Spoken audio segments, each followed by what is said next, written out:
Come va? E bentornati sul mio canale. Come sempre, prima di iniziare il video vi ricordo di iscrivervi qui sotto al mio canale di YouTube, di attivare anche la campanellina così sarete sempre aggiornati su tutte le prossime novità.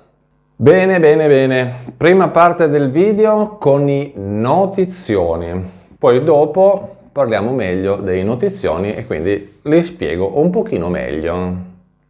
Bonus nido. Oh, finalmente ci sono delle novità. Oggi vediamo quanto spetta, quando scade, come fare, chi può, chi non può. Insomma, vediamo di capire bene tutto quanto questo benedetto bonus nido. Secondo notizione. Allora, quando scade il credito della carta di inclusione? C'è un tempo massimo? Quando spendere i soldi della carta?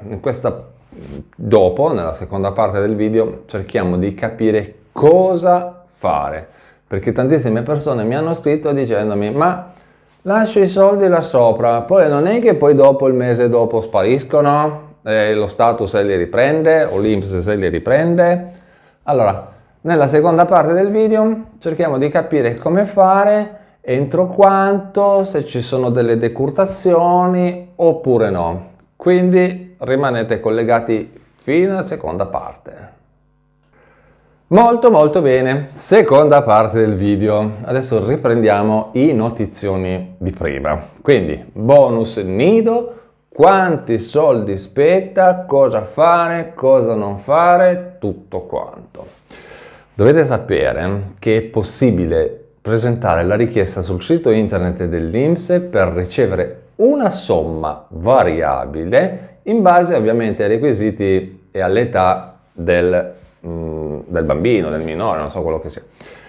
Riguarda i genitori di bambini con meno di 3 anni iscritti in strutture pubbliche o private. E allora vediamo come ottenere questo benedetto contributo.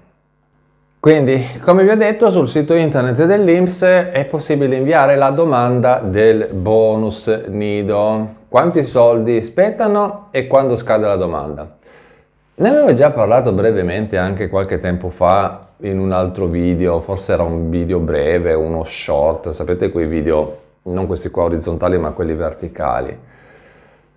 Poi ovviamente qualcuno mi aveva scritto, io ho chiesto appunto se vi interessava, le persone mi avete detto sì, ok, parlane, quindi ho deciso di riassumerlo qui. E così vediamo anche quello che ci interessa di più, di quanti soldi stiamo parlando e come fare domanda, ok? Questa agevolazione di questo bonus nido era stato introdotto già nel 2017, poi metto, tolgo, lo rinnovo, alla fine è diventato praticamente definitivo. Quindi diciamo, ogni tanto magari anche una buona notizia, no? Un bonus, qualcosa che insomma metto, tolgo, alla fine comunque viene sempre rinnovato.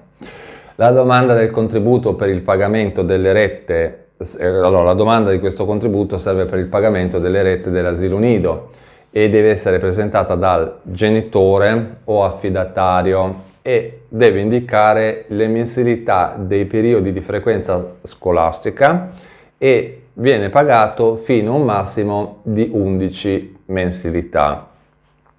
Ovviamente la domanda è a cosa serve? Diciamo che, come vi ho detto, serve prevalentemente per queste due cose che ve l'ho già dette. Per il pagamento delle rette per la frequenza di asili nido pubblici e privati oppure il contributo per l'utilizzo di forme di supporto presso la propria abitazione in favore di bambini con meno di 3 anni che sono affetti da gravi patologie croniche. Ora vediamo la parte anche più interessante forse di questo argomento. A chi spetta questo bonus? Allora, diciamo che prevalentemente ci sono due categorie poi alla fine, no? Tutti i cittadini italiani o di un paese europeo, i cittadini extracomunitari con permesso di soggiorno anche non permanente, in base ovviamente a tutte le leggi di immigrazione, eccetera, eccetera. E Come vi ho detto prima, gli importi del bonus o contributo, chiamatelo come volete, che sono pagati dall'INPS, arrivano a coprire fino a un massimo di 11 mesi e ovviamente variano in base all'ISEE. Il 90% delle richieste per avere i bonus e contributi comunque è legato a un ISEE. L'altra cosa interessante è di quanti soldi stiamo parlando effettivamente. Allora, ci sono, diciamo, due fasce. Ecco. La più alta è di 3.600 euro con un ISEE che arriva fino a 40.000 euro. La più bassa, la fascia più bassa, è di 1.500 euro con un ISEE che supera i 40.000 euro. Se non si presenta l'ISEE, come sempre, tipo anche come per l'assegno unico, viene pagato diciamo, l'importo più basso.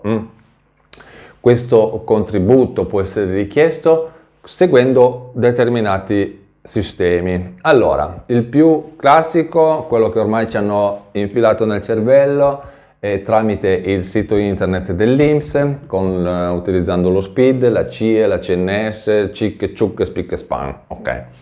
Oppure, magari comodamente per chi magari non riesce a utilizzare tanto internet, utilizzando il centralino telefonico dell'INPS, chiamando da rete fissa l'803 164 oppure chiamando da un cellulare lo 06 164 164. Volete levarvi ancora tutti i problemi? Andate semplicemente da un CAF o da un professionista che segue le vostre pratiche fiscali e lui si occuperà di tutto quanto. Secondo notizione di oggi, secondo aggiornamento di oggi. Quando scade questo benedetto credito della carta di inclusione? C'è un tempo massimo entro il quale spendere i soldi della carta? Scade, non scade? Insomma, cerchiamo di capire cosa fare. Volevo rispondere a questa domanda perché in questi giorni, un po' vuoi le nuove ricariche, vuoi i nuovi rinnovi, vuoi le nuove richieste, vuoi tantissime cose, le persone mi hanno scritto un sacco di domande sotto i video chiedendomi appunto di parlare di questo tipo di argomento, cioè non di parlare, mi hanno chiesto questa cosa qua, quindi a questo punto ho detto va bene, parliamone in un video così risolviamo tutti i problemi e ho preso delle domande quelle che ho ricevuto di più e sono due. C'è un tempo massimo entro il quale spendere la ricarica della carta ADI? Prima domanda. Seconda domanda. Ci sarà la decurtazione se non spendo la ricarica entro il mese successivo? Devo dirvi che avevo già fatto dei video brevi su questo argomento qui sul mio canale, ma come già sapevo quei video non è che li guardano tantissime persone, non è che li guardano tutti quanti. Quindi alla fine cosa ho fatto? Un po' le domande che ho ricevuto, un po' il fatto che quei video non li hanno guardato tante persone, l'ho messo dentro un video lungo così risolviamo tutti i problemi. E allora partiamo da qui. La carta ADI, carta di inclusione ADI, è uno strumento che serve per il pagamento anche elettronico e vabbè lo sappiamo, ho sostituito il reddito di cittadinanza e quindi diciamo ci sono delle grosse differenze tra due sistemi. Ora lasciamo stare il discorso di RDC perché tanto non ce ne frega più niente, è morto tutto quanto, ok? Lasciamo stare il discorso di quanto viene ricaricato sulla carta tutti i mesi, perché anche qui sarebbe un discorso veramente troppo lungo e non avrebbe senso dire sì, viene ricaricata quella cifra o quell'altra cifra. Varia in base all'ISEE, alla famiglia, al nucleo familiare, cioè vabbè, ok. Però una cosa si può dire, e cioè che con la carta ADI si possono fare acquisti di quasi tutti i generi e servizi, pagare le bollette, spesa per il mangiare, solo un piccolo elenchino di cosine che non si possono comprare, ma anche qua l'ho già detto in altri video. Ma ora arriva il bello, e cioè che la ricarica di ADI, a differenza di RDC che doveva essere speso entro il mese successivo a quello di erogazione e se non veniva prelevato, veniva sottratto cioè c'era tutto un paciocco di calcoli che uno si doveva fare, no? Cioè ADI, a differenza di RDC, questa cosa non la fa. Quindi tutto quel discorsone di RDC, anche leggendo il decreto 48 del 4 maggio 2023, quando era uscito, non era scritto e non mi pare che ci sia nessun riferimento alla scadenza della carta di inclusione. Quindi pare proprio che in base al decreto non c'è né nessuna scadenza entro quando spenderà la ricarica e né nessuna decurtazione. Almeno questo fino a che c'è questo governo. Poi ovviamente quando cambierà il governo, come sapete, cambiano di nuovo tutte le carte in tavola, se ne usciranno magari nuovamente con un altro reddito pinco pallino e a lei di nuovo tutti rifar domanda, rifai pratiche, insomma le solite menate che già conosciamo. Diciamo che in linea generale ADI lo puoi lasciare lì, nessuno ti dice niente, grazie e arrivederci. Quindi per adesso è tutto, se avete altre domande da farmi scrivetele qui sotto nei commenti, vi lascio anche dei collegamenti qui sempre qui sotto nella descrizione del video, andateli a guardare, fateci un giro, guardate un po' che cosa vi lascio. E diciamo che con questo è tutto, io vi ringrazio per avermi guardato, vi ricordo di iscrivervi qui sotto al mio canale di YouTube, di attivare anche la campanellina così sarete sempre aggiornati su tutte le prossime novità. E noi ci vediamo in un prossimo aggiornamento sempre qui sul mio canale di YouTube. A presto, ciao!